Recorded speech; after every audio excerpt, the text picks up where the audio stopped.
आम्ही चाललो होतो पंढरपूरला. आता का चाललो आहे पुढे तुम्हाला सांगतेच बरं का. त्याच्या आधी ना छान असं आवरून घेतलं आणि घरातून बाहेर पडलो. लवकरच निघलो होतो कारण पावसाचं सुद्धा वातावरण झालं होतं बरं का. गेले 4 ते 5 दिवस झालं आमच्या पंढरपूरमध्ये ना खूप जास्त पाऊस आहे त्याच्यामुळे. आणि हे जे आहे ना हे कैकाडे महाराजचा मठ आहे बरं का. त्याच्यानंतर इकडं हॉस्पिटलमध्ये पोचलो. लवकरच गेलो होतो त्याच्यामुळे जास्त गर्दी नव्हती बरं का. आणि केस पेपर काढायला थांबलो. मंगळवार असल्यामुळे ना जरा जास्तच गर्दी आहे बरं का आज. त्याच्यानंतर इकडं केस पेपर वगैरे काढून ना डॉक्टरांना दाखवलं आणि तिथून निघलो बाहेर. पण आता पाऊस थांबला होता म्हणून नाश्ता करण्यासाठी जात होतो बरं का आम्ही. कारण ना घरातून येताना फक्त चहाच पिला होता त्याच्यामुळे भूक लागली होती म्हणून इकडं नाश्ता करायला गेलो.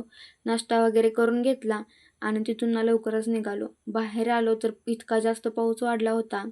त्याच्यानंतर ना आमच्या साहेबांना ना चहा प्यायचा होता म्हणून इकडं चहा वगैरे प्यायला गेलो. चहा पिऊन घेतला आणि घरी यायला निघालो. चला तर भेटूयात पुढच्या ब्लॉगमध्ये.